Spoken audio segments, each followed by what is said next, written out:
we have now had the handover ceremony and allocation draw for this year's Eurovision Song Contest, and it was held in the quite ornate setting of Liverpool's St George's Hall. The hosts were Rylan and AJ Dudu, who are quite familiar faces to British TV audiences. Rylan has been heavily involved with BBC Eurovision for the past few years. He's commentated on the semi-finals since 2018 along with Scott Mills. And AJ presented the UK's 12 points last year back in Turin. So we started off with the insignia handover. The Mayor of Turin, Stefano Lo Russo, he added Turin's insignia to the rather heavy keychain, and the Mayor of Liverpool, Joanne Anderson, was there as well to accept the hosting of Eurovision 2023, because this event marks the official start of this Eurovision season. And then, of course, we had the draw to determine which countries would be in which semi-finals. So 31 of the countries will compete in the two semi-finals. The other 6, that's the big 5, Germany, France, Spain, Italy and the UK, along with Ukraine, they obviously do not compete in the semi-finals because they get automatic qualification to the grand final. However, they will vote in one of the two semis. And in this video I'm going to share my observations on the results of these allocations. So I just want to start off by saying how really impressed I was by that show that the BBC put on, the allocation draw, because for an allocation draw, the production on it was brilliant.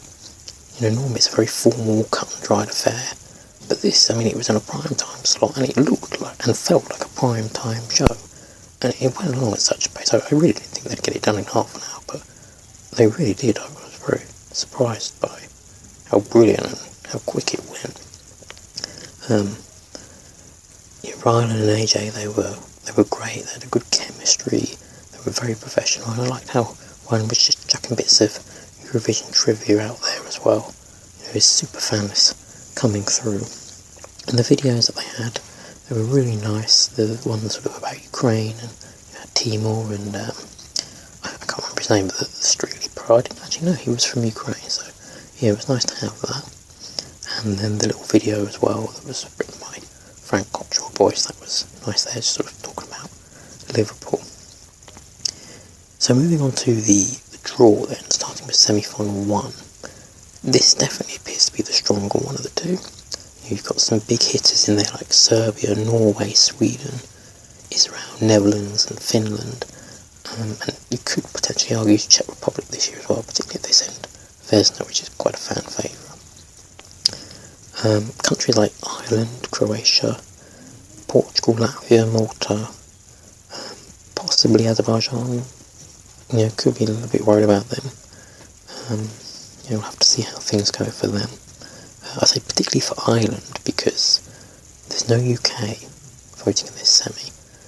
I mean, depending on what they send, I mean, if they send, for example, Public Image Limited, then they have flattened it on arrival, but if they send maybe Wild Youth or possibly Edgy, some people quite like Connolly as well, so maybe they'll qualify, we'll have to see. But yeah, so those countries I'm a little bit worried about.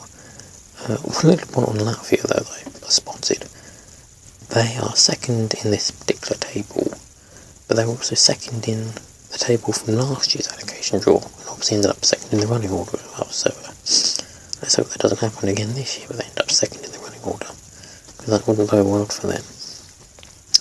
Moving on to semi-final 2, arguably the weaker one. I mean, obviously we haven't got many songs, we've only got 3 songs so far, but if, again, if we're going on national finals and, previous entries, this definitely appears to be the weaker one of the two. Poland and Serbia are the only countries that I spotted that are actually in the same halves, the same semi-final as they were last year. Just a little piece of trivia there.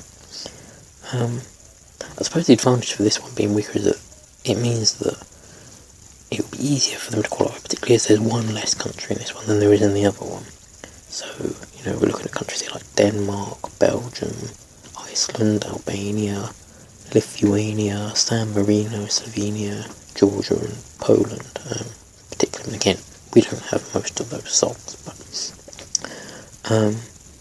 Lithuania and Poland, I think, are in for a stronger chance because, of course, the UK is voting here, and the UK televote pretty much always sends a lot of points their way, and this is there's only televote in these semis now, there's no juries, so yeah, I think Lithuania and Poland, unless of course they're absolute rubbish, I think they're probably likely to qualify here. And then lastly, the Big Five and Ukraine.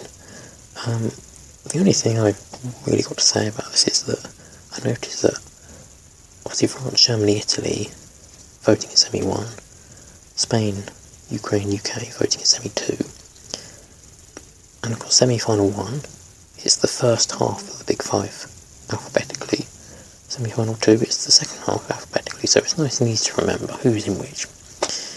So yeah, that's just some quick thoughts and observations on the allocation draw, and I'll obviously do more thoughts when we get things like the running order as well further down the line. Thank you for watching.